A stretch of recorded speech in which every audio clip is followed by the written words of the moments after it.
इस video channel में आप सभी का स्वागत है। हर गुजरते दिन के साथ समय बदलता है और हम सभी को अपने में शामिल कर लेता है। वह सब जो हम थे और हैं, लेकिन विशेष रूप से वह जो हम बन सकते थे और हो सकते थे। हालांकि हम सब जो कुछ भी हम प्रतिदिन देखते और जीते हैं, उससे इतने अधिक प्रभावित हो जाते हैं कि ऐसा लगता है कि हम ऐसा नहीं कर सकते हैं।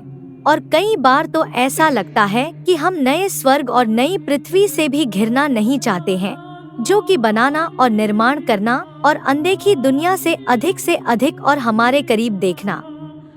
यह वीडियो चैनल आपको हमारे प्रभु यीशु मसीह और धन्य वर्जिन मैरी की ओर से तब और अब भेजे गए स्वर्गीय प्रेम पत्र प्रस्तुत करता है और आपको देता है, ताकि हम भगवान के मेमने की स्वर्गीय शादी के लिए ठीक से तैयारी कर सकें। आज हम रोमानिया के न्यू जेरूसलम के पवित्र मठ में हमारे प्रभु यीशु मसीह द्वारा बोले गए परमेश्वर के वचन को प्रस्तुत करते हैं। 17 मार्च 2024 को आदम के स्वर्ग से निष्कासन के रविवार को परमेश्वर के वचन से उद्धृत। लोगों के बीच शांति का संदेश, लोगों के बीच युद्ध के स्थानों पर पकवानों और पापों के उपवास का समय आ गया है। मेरे साथ रहो, मेरे प्यार में रहो, हमेशा रहो। तुम रोमानियन बनो और तुम ईश्वर प्रेमी ईसाई बनो, और हम अपने जीवन के साथ ईश्वर विहीन लोगों की भूमि पर एक महान विजय हासिल करेंगे।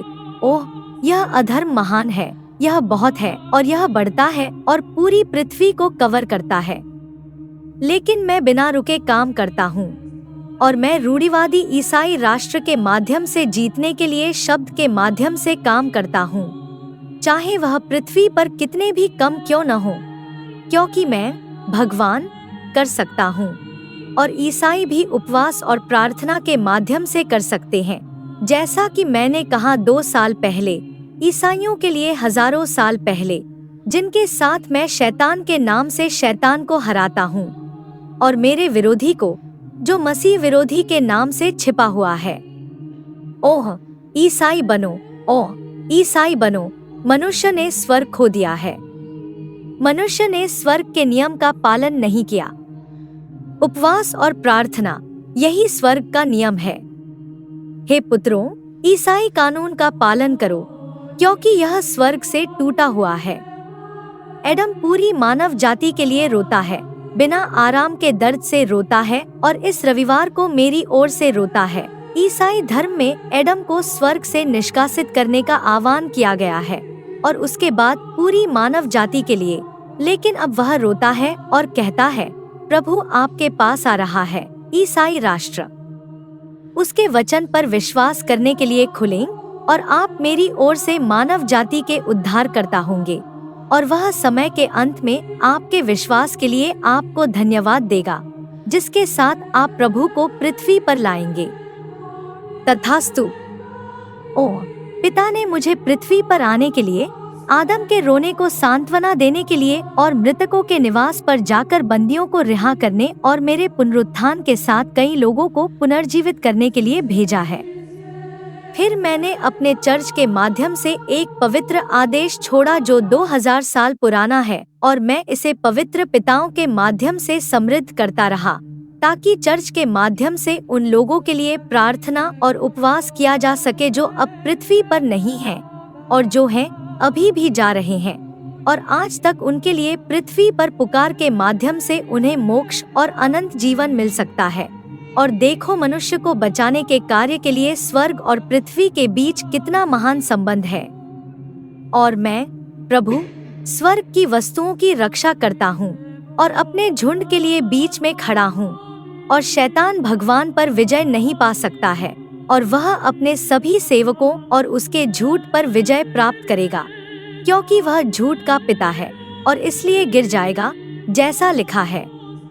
और आप ईसाई लोगों का कर्तव्य है कि आप जानें और दुनिया के तरीके से दूर रहें, शैतान और उसके सभी तेलों से दूर रहें, और अपने लिए साफ जगह में खुद को मजबूत करें, क्योंकि समय आ गया है। इस समय बुद्धिमान और सदैव बुद्धिमान बने रहो, तुम्हारा और मेरा शत्रु, लेकिन मैं, प्रभु, शीर्ष पर हूँ और वचन के साथ तुम्हारा मार्गदर्शन करता हूँ।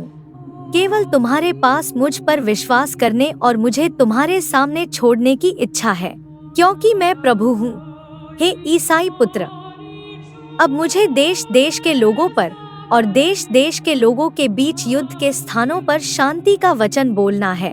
और मैं कहता हूँ, तुम्हें शांति मिले लोगों के शासकों, और तुम लोगों को शासकों के अधीन लोगों।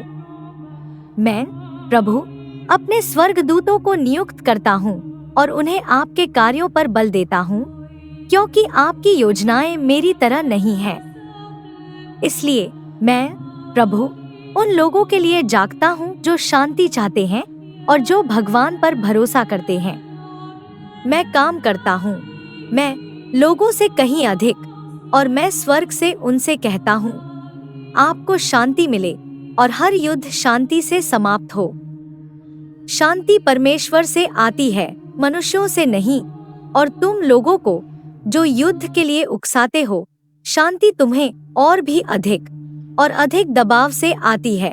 और मेरे वचन को प्रणाम करो, क्योंकि स्वर्ग से मैं इसे तुम्हारे ऊपर रखता हूँ और कहता हूँ, शांति आप। क्या आप सुनते हैं? ओ झुक जाओ और मुझसे प्यार करना सीखो, क्योंकि प्यार भगवान से है। यह किससे है यार? प्रेम के देवता युद्ध के प्रति विद्रोह करने वालों से कहते हैं, तुम्हें शांति, तुम्हें शांति, तुम्हें शांति। और उन्हें तुरंत सुनने दो कि प्रभु उनसे क्या कहते हैं। आमीन, आमीन, आमीन। यहीं पर आज का कार्यक्रम समाप्त होता है। भगवान आपको आशीर्वाद दे और आपको अपने सबसे पवित्र हृदय के करीब रखें। तथास्तु।